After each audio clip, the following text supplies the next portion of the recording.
19장 1절에서 12절 말씀입니다. 구약 174페이지입니다. 구약 174페이지 레위기 19장 1절에서 12절.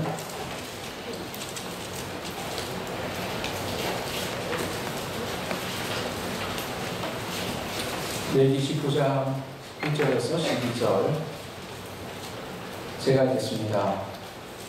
여호와께서 모세에게 말씀하여 이르시되 너는 이스라엘 자손의 온 회중에게 말하여 이르라. 너희는 거룩하라. 이는 나 여호와 너희 하나님이 거룩함이니라. 너희 각 사람은 부모를 경외하고 나의 안식일을 지키라. 나는 너희의 하나님 여호와니라. 너희는 헛된 것들에게로 향하지 말며 너희를 위하여 신상을 꾸어 만들지 말라. 나는 너희의 하나님 여호와니라.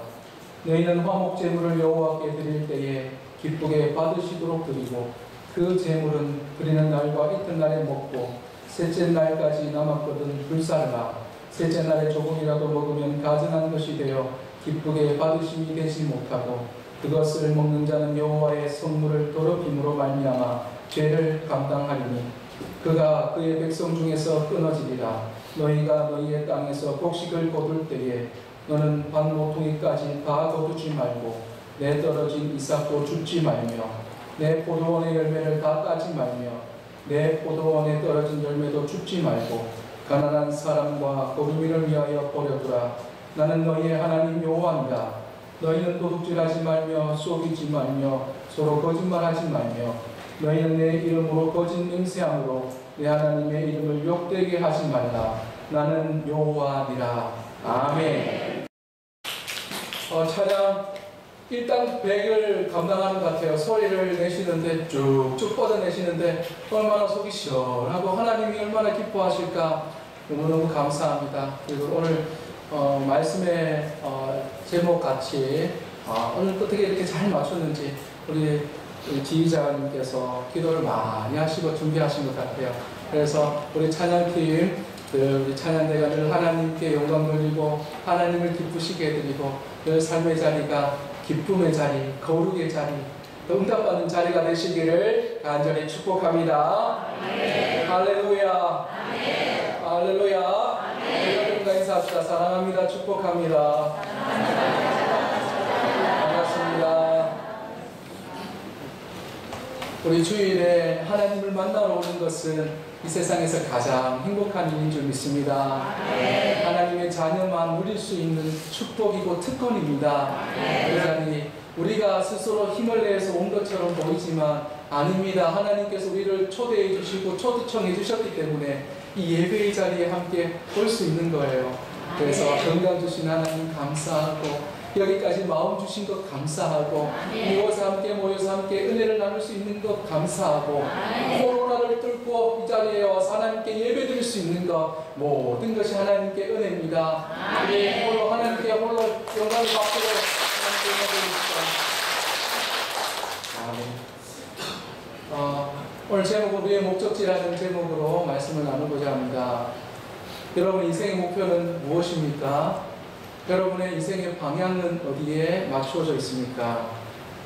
인생의 목표가 무너지고 인생의 방향이 틀어지면 인생을 살아갈 때 인생을 포기하는 경우를 종종 보게 됩니다. 요 근래에 얼마 전 서울시장이 자살로 인해서 많은 이슈가 되었습니다. 그 자살로 인해서 자살에 대한 관심이 또 한 번 있게 되고 행복한 삶이 무엇인가에 대한 이야기가 많이 이렇게 신문에서 나타났습니다. 7월 10일 한국경제신문에서 나온 기사입니다. 영국 주간지 이코노미스트는 145개국을 대상으로 해서 설문지를 돌렸습니다. 그리고 1인당 GDP 상위 10% 국가에 있는 사람들에게 생활 수준에 대해서 어떤가라는 질문을 던졌더니 그 점수를 매겨서 10점 만점의 결과물을 냈습니다. 그랬더니 상위 10%에 있는 사람들이 평균적으로 7점이 나왔다고 합니다. 그리고 하위 10%는 평균 점수가 4점이 나왔대요. 조사에서 핀란드가 약 3년 연속 1위가 되었고요. 이어서 덴마크, 그 다음에 스위스, 아이슬란드, 노르웨이, 또 네덜란드, 스웨덴 순으로 행복의 순위가 이렇게 매겨졌다고 합니다. 모두 1인당 GDP가 세계 13위 안에 드는 그런 국가였습니다. 반대로 GDP가 낮은 아프가니스탄, 남수단, 짐바브웨, 루안다, 중앙아프리카 공화국은 행복도가 낮은 순으로 그렇게 조사되었다고 합니다. 물론 경제 규모와 행복이 비례하지는 않습니다. 1인당 GDP 세계 9위인 미국은 행복 순위가 18위에 그쳤습니다. 우리나라는 1인당 GDP가 28위인데 행복 지수는 61위로 나타났다고 합니다. 그리고 부탄은 2010년도 유럽신경제재단에서 조사를 했는데 그들은 행복 지수가 1위로 오른 것을 볼 때에 경제적인 지수가 행복의 지수를 반드시 대변하는 것은 아니다라고 얘기합니다. 하지만 어느 정도는 대변하고 있음을 또한 얘기하고 있습니다. 이런 결과를 통해서 이코노미스트는 이렇게 얘기합니다. 돈으로 행복을 살 수 있는지 제대로 알아보려면 돈이 사라졌을 때에 어떤 일이 일어나는지를 분석해야 한다 이렇게 얘기합니다. 이 말은 뭐냐 하면 결국은 행복의 조건이라고 생각하는 것들을 그것을 빼버렸을 때에 그것을 빼버렸을 때에 행복하다면 그것은 행복의 조건이 될 수 없다는 거예요. 만약 행복을 결정할 수 있는 하나의 조건이 돈을 빼었을 때에 행복하면 그는 돈을 잃어버린다 해도 그가 가지고 있는 행복을 그 돈이 빼앗아 갈 수 없다는 내용입니다. 여러분은 무엇을 쫓고 계신가요? 여러분 행복을 위해서 어떤 일들을 하고 있고 어떤 가치관, 어떤 방향으로 살아가고 있습니까? 여러분이 그리스도인이잖아요. 맞죠? 예수님을 믿는 그리스도인입니다. 그리고 그리스도인 이전에 우리는 여전히 세상 가운데 살아가는 사람들입니다. 그러기에 세상이 원하는 그런 행복의 조건에 우리도 함께 고민할 수밖에 없습니다. 세상이 원하는 또 세상이 추구하는 행복의 조건이 우리 그리스도인들과 동떨어져 있지는 않다는 거예요. 그들이 원하는 것 우리 그리스도인도 원할 수 있고요. 그들이 행복하는 행복의 조건이 우리의 행복의 조건이 될 수 있다는 겁니다. 하지만 우리는 세상이 원하는 그 행복의 조건을 빼었을 때에 우리는 그리스도인으로서 정말 행복할 수 있는가에 대한 우리는 고민을 해야 한다는 거예요. 여러분, 이 고민이 우리의 삶의 질을, 우리의 삶의 방향을 결정 지을 수 있는 것입니다. 여러분, 우리 그리스도의 목표는 행복입니다. 여러분, 이 말 틀린 말 아닙니다. 그리스도인 행복해야 합니다. 여러분 잘 사셔야 합니다. 여러분 행복하게 사셨으면 좋겠습니다. 그러나 여러분 성경이 말하는 그리스도의 목표는 행복이 아닙니다. 성경이 말하는 목표는 행복이 아니라 거룩입니다. 우리가 행복에 대한 이야기만 해서 우리가 삶의 목표가 자꾸만 행복이라는 생각을 가지고 삶을 살아가는 경우가 많습니다. 언제부터인가 우리 기독교의 트렌드가 행복이 되었습니다. 전도할 때 제일 많이 하는 말이 뭡니까? 행복입니다. 행복하십니까? 또 뭡니까? 설교할 때 제일 많이 사용하는 단어가 뭡니까? 행복이에요. 복받으라는 내용이에요. 그리고 그러다 보니까 우리 신앙생활의 이유도 마치 행복인 양 우리가 착각할 때가 있다는 거예요. 우리가 예수님을 믿을 때 행복해지는 것 맞습니다. 부인하고 싶지 않습니다. 그러나 우리가 기억해야 할 부분은 행복은 우리가 예수님을 믿을 때에 따라오는 결과물이지 우리의 신앙의 목표는 아니라는 거예요. 우리의 신앙의 목표는 행복이 아니라 거룩의 목표를 두고 우리의 목적지를 거룩을 향해서 우리가 신앙의 생활을 해야 한다는 겁니다. 우리가 예수님을 믿고 신앙생활을 하는 것에 초점을 너무 행복에다 맞추고 살다 보면요 이런 결과물이 나타나요. 내가 혹시나 행복하지 않으면 다른 사람들이 얘기하는 행복의 조건이 되지 않으면 우리는 어떻게 합니까? 내가 신앙생활 잘못한 것인가? 아니면 마치 신앙생활이 실패한 것이냐? 우리가 이렇게 생각할 수 있습니다. 때로는 내가 예수님을 잘못 믿어서 내가 행복하지 않은가? 이렇게 생각할 수 있다는 거예요. 맞습니까? 우리가 행복한 조건이 없다고 할지라도 우리가 행복한 사람이 아닙니까?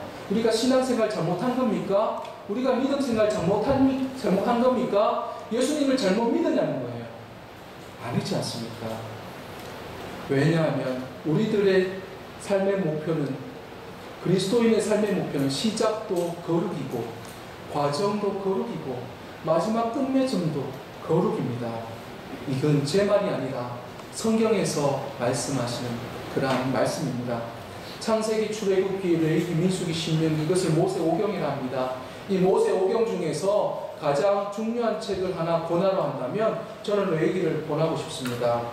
이스라엘 백성들도 어떤 책이 가장 중요하냐고 얘기를 하면 이스라엘 백성들은 서슴없이 레위기라고 얘기합니다. 왜 그러냐? 레위기는 하나님께서 거룩에 대해서 가르쳐 주기 때문이라고 이 이스라엘 백성들은 이야기합니다. 모세오경이 가장 중요한 책이지만 그 책 중에서 가장 중요하다고 얘기하는 것이 레위기. 그 레위기는 하나님 앞에 거룩함을 나타내고 거룩하게 삶을 살아가는 지침서가 되기 때문에 이스라엘 백성들은 이 레위기 책을 가장 소중하게 여긴다는 거예요. 오늘 본문 2절에 보면 너희는 거룩하라. 이는 나 여호와 너희 하나님이 거룩함이니라 라고 말씀하십니다. 레위기가 어떤 책입니까? 하나님의 백성들이 어떻게 하면 거룩한 삶을 살 수 있는가, 이것을 새겨놓은 실질적인 징서입니다. 보십시오. 노예로 살고 있던 이스라엘 백성들이 애굽의 속박으로부터 구원을 받습니다. 바로의 종에서 하나님의 백성이 되었습니다. 그런데 하나님은 이스라엘 백성들을 가나안 땅으로 곧장 인도해 가지 않으셨어요. 하나님께서는 시내산에 1년 동안 머물게 하셨습니다. 이스라엘 백성들은 하도 속이 빨리 젖과 물이 흐르는 그 가나안 땅에 가고 싶었습니다. 그런데 하나님은 급하지 않으셨어요. 이스라엘 백성들을 시내산에서 1년 동안 머물게 하시고 모세를 자기의 삶의 자리로 오게 하셔서 모세에게 말씀을 전하시며 그 말씀이 이스라엘 백성들에게 전하게 했습니다. 그 말씀이 바로 오늘 읽었던 레위기 말씀이에요. 그래서 하나님의 말씀, 시내산에서 주셨던 하나님의 말씀은 너희가 거룩하게 살아라 하며 거룩의 말씀을 전해주신 게 레위기 말씀이에요. 그러니까 얼마나 중요한 말씀인지 몰라요. 여러분, 창세기 읽고 성경 읽다 보면요, 창세기 읽고 또 출애굽기 읽으면 너무 신나요. 그런데 창세기에서 레위기 딱 가면 어떻게 해요? 고마, 왜 재미없노? 이러면서 툭 끊어질 때가 있어요. 재미없는 책이 아니에요. 하나님의 거룩함을 나타내는 귀한 책이기 때문에 이 책이 너무너무 소중하고 귀한 책인 거예요. 여러분, 하나님께서 주신 말씀, 그 말씀이 너희는 거룩한 백성이 되어라. 이 말씀을 우리 레위기를 통해서 주셨습니다. 그러면 여러분, 거룩이 무엇이겠습니까? 여러분, 거룩이 무엇인가요? 오늘 본문 1절, 2절 말씀을 보겠습니다. 여호와께서 모세에게 말씀하여 이르시되 너는 이스라엘 자손의 온 회중에게 말하여 이르라. 너희는 거룩하라. 이는 나 여호와 너희 하나님이 거룩함이니라. 아멘. 다 같이 읽었으면 아멘 합시다. 아멘. 여기서 거룩은 히브리어로 카도시라고 합니다. 이 카도시라는 말은 거룩된, 분별된, 분리된 것을 얘기합니다.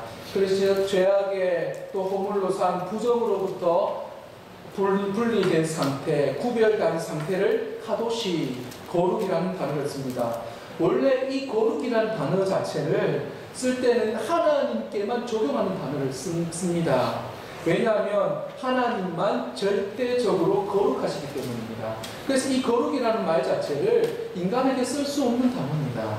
그런데 하나님께서 백성들에게 너희도 거룩하라고 명령하셨습니다. 이 말씀은 이스라엘 백성들에게 주신 말씀인 것 동시에 오늘 우리가 이 세상에 살아가는 저와 여러분에게도 동시에 주신 하나님의 말씀입니다. 우리가 거룩해야 할 이유가 무엇입니까? 그 이유가 본문에서 나옵니다. 이는 나 여호와 너희 하나님이 거룩하기 때문이다. 이렇게 얘기합니다. 하나님이 거룩하기에, 내가 거룩하기에 너희도 거룩해라. 이렇게 말씀합니다. 하나님이 거룩하기 때문에 하나님의 백성인 우리도 하나님의 성품을 닮아서 하나님을 닮아서 우리가 거룩해야 한다라고 말씀합니다. 그럼 우리가 어떻게 삶을 살아야 하나님의 자녀로서 거룩한 삶을 살 수 있을까? 이런 고민이 됩니다. 오늘 본문 3절부터 거룩이 무엇인지를 우리에게 하나님께서 자세하게 가르쳐 주십니다. 첫 번째로 부모를 경외하는 삶이 거룩이라 말씀합니다. 3절의 말씀입니다.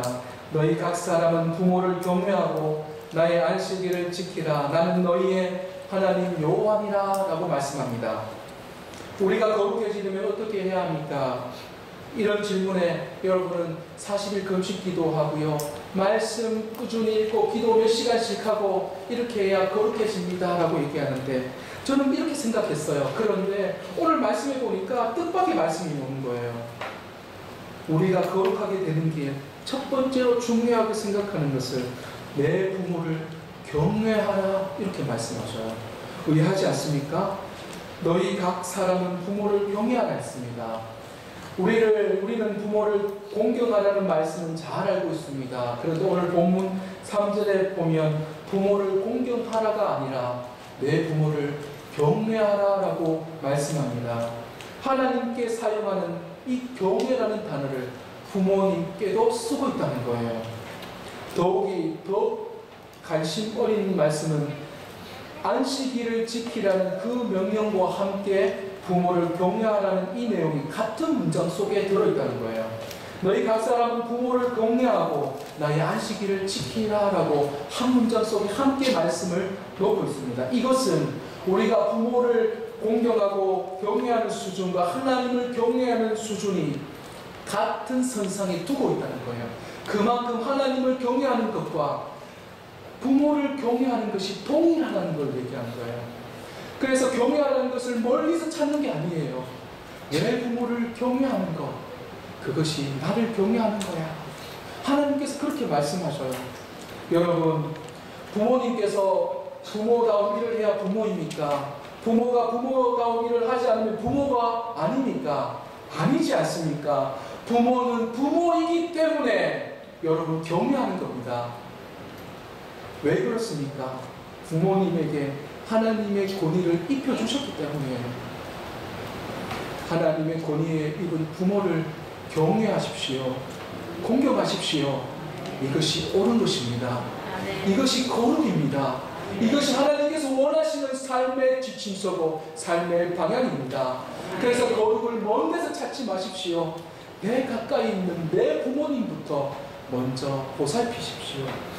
부모님을 위해서 기도하십시오. 부모님을 잘 이렇게 섬기십시오. 그것이 거룩입니다. 노아 때 보십시오.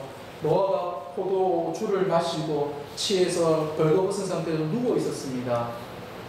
노아의 세 아들 중에 함이 이 아버지를 보고 나서 어떻습니까? 돌아서서 자신의 함의 아들, 노아의 아들 셈과 야벳에게 이야기합니다.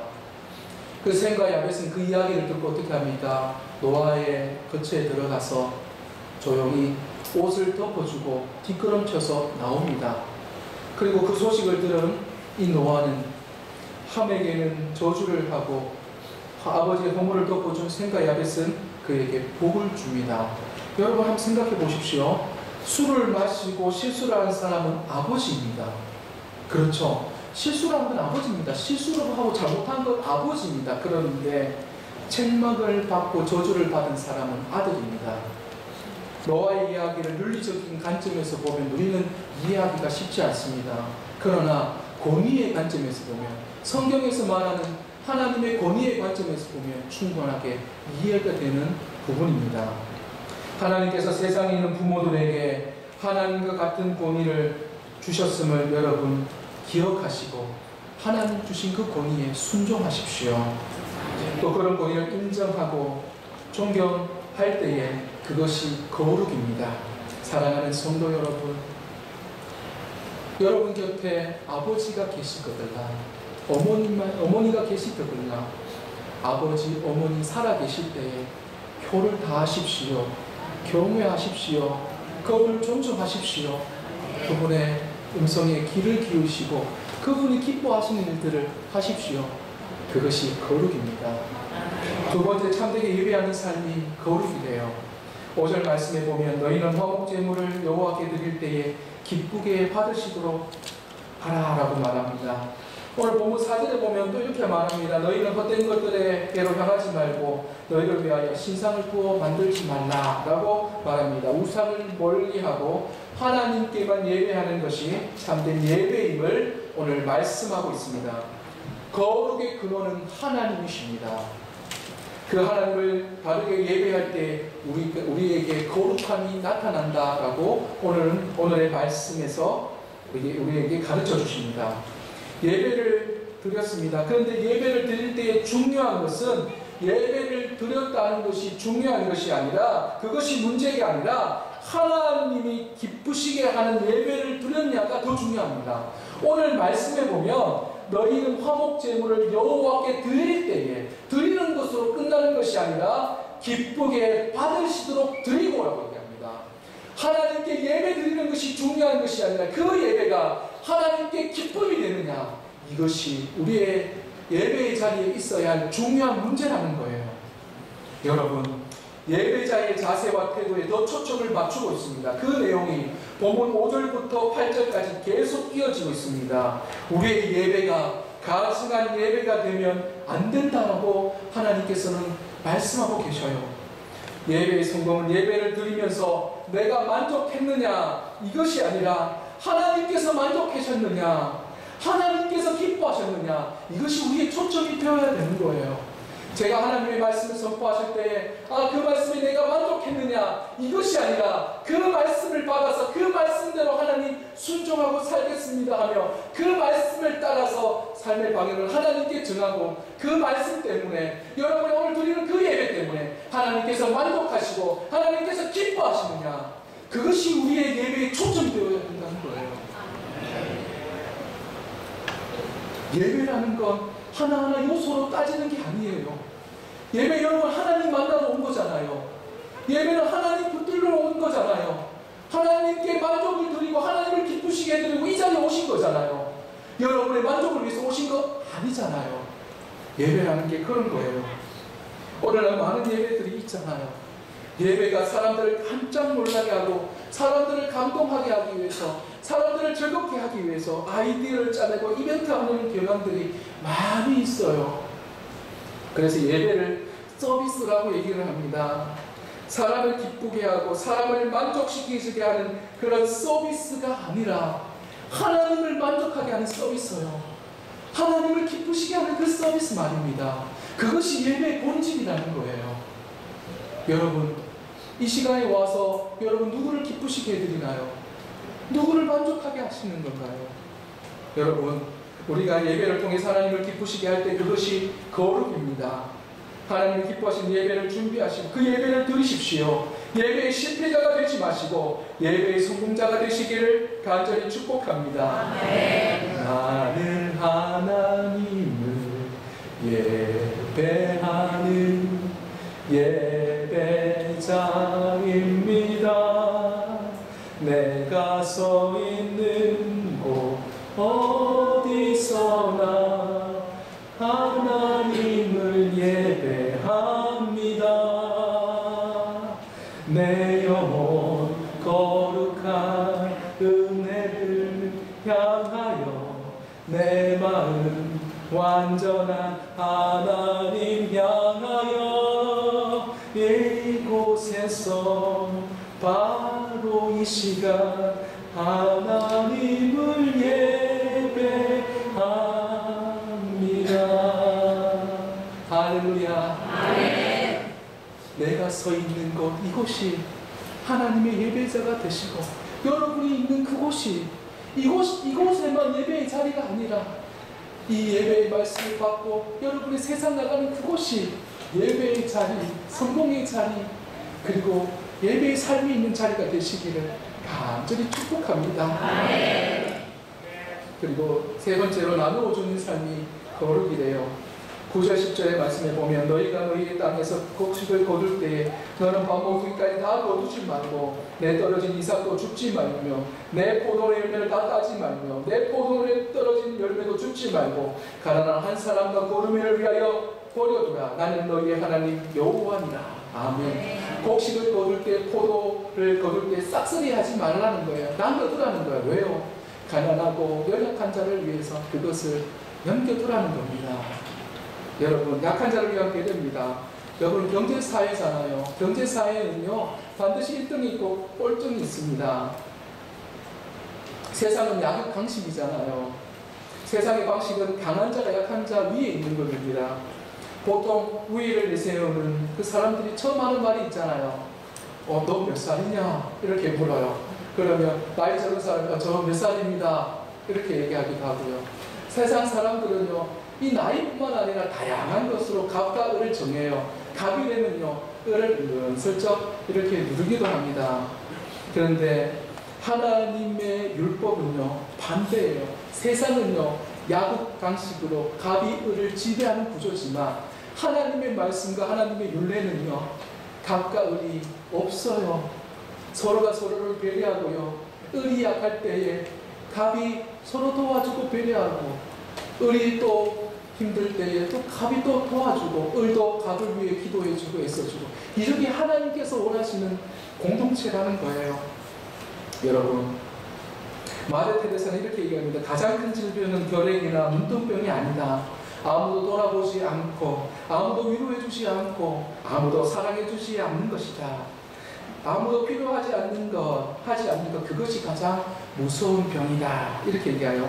그러면서 빵이 없어서 죽어가는 사람도 많지만 작은 사랑이 없어서 죽어가는 사람이 많다. 이렇게 얘기해요. 여러분, 우리가 하나님을 믿는 사람이라면요, 주위를 돌아볼 수 있어야 돼요. 내가 잘 되는 것 중요해요. 내가 잘 되는 거, 너무너무 잘 되는 거 중요해요. 내가 행복한 거 중요해요. 내가 잘 사는 거 중요해요. 내 자녀가 잘 되고요. 내 기업이 잘 되고, 내 삶의 모든 자녀가 잘 되는 거 하나님께서 기뻐하시고 좋은 일이에요. 그러나 하나님께서 더 기뻐하시는 것은요, 내가 내 가지 있는 것으로 서로 돌아볼 수 있고요, 나를 돌아볼 뿐만 아니라 주위에 있는 사람들을 돌아보며 함께 하나님의 나라를 만들어 갈 수 있는 건요, 그것이 하나님께서 기뻐하시는 일이래요. 그것이 거룩이래요. 그것이 하나님께서 원하시는 삶이래요.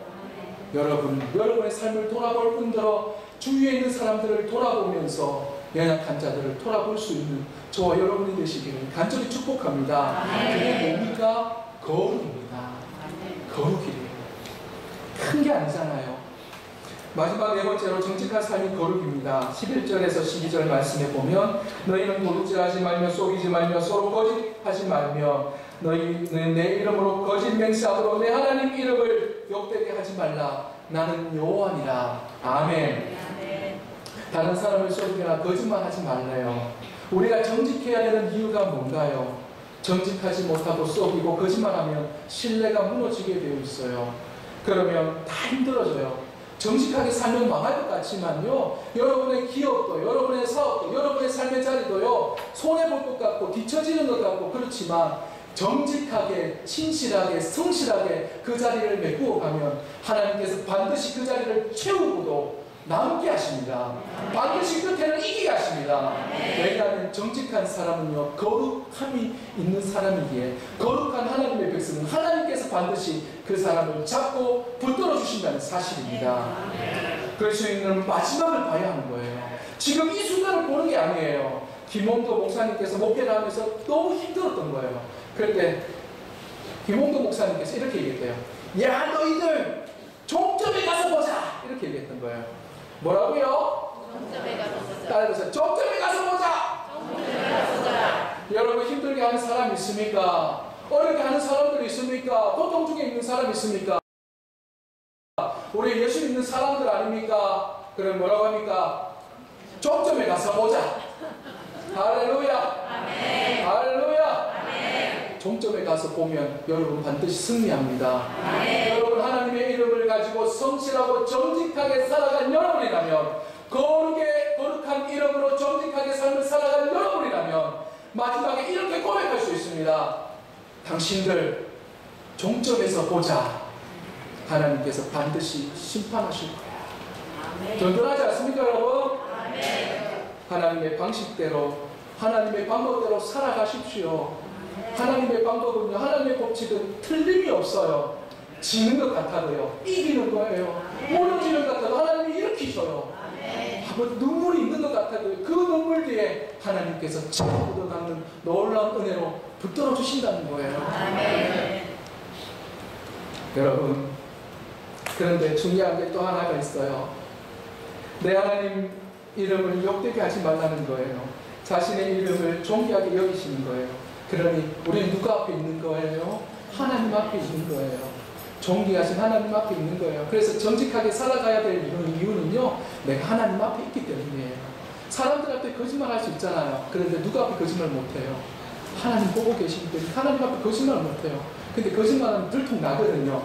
그러면 내가 욕먹으면 되는데요, 내가 예수님 이름으로 살아가기에, 하나님 이름 앞에 살아가기에 나로 인해서 누가 욕먹어요?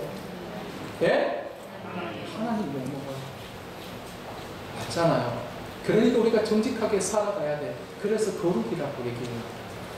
거룩하게 살아가기를 간절히 축복합니다. 거룩은 구원의 조건이 아니라 구원의 열매예요. 하나님이 거룩이라고 말씀하신 이유는요, 너희가 그렇게 살아야 내가 구원 주겠다, 이게 아니에요.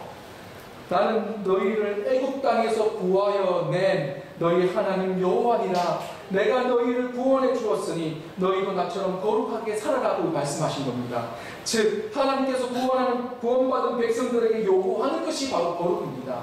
거룩이라는 것 자체가, 거룩한 삶을 살아간다는 것 자체가, 거룩은 구원을 받기 위해서 거룩한 삶을 살아가는 게 아니라 구원받은 하나님의 백성들이 반드시 삶의 목적지를 가지고 삶을 살아가야 할 그 마지막 목표지가 바로 거룩이라는 거예요.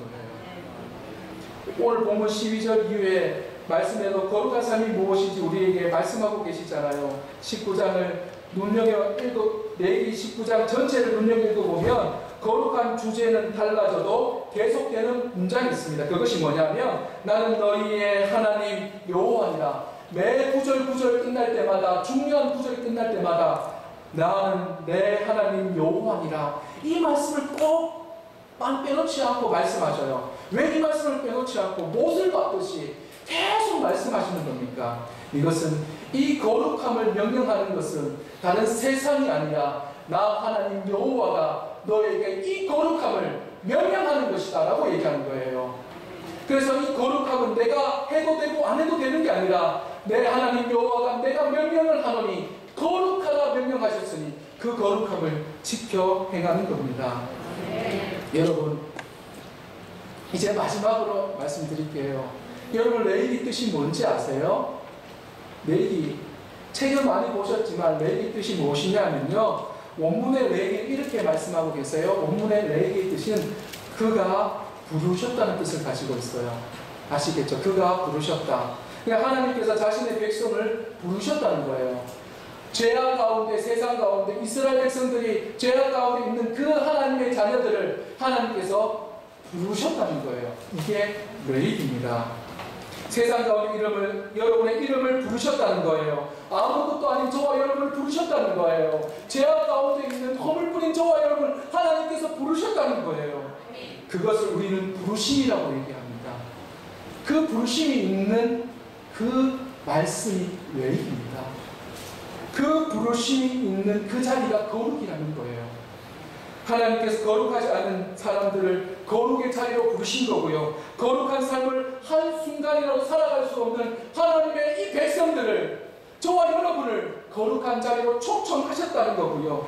세상의 자리에 있는 여러분을 지금도 거룩의 자리로 초청하시고 부르시고 계신다는 거예요. 세상의 더러운 곳에서 여러분의 이름을 부르실 때에 그 부르심에 응답하는 삶을 살아가는 것, 그게 바로 거룩입니다. 얘야, 내가 너를 사랑한다. 얘야, 너와 함께한다. 얘야, 내가 너를 돌봐준다. 내가 너를 지명하여 불렀나니 너는 내 것이다 하며 주님 부르실 때에 그 부르심에 응답하는 삶. 네, 제가 하나님 부르심에 함께 살고 싶습니다.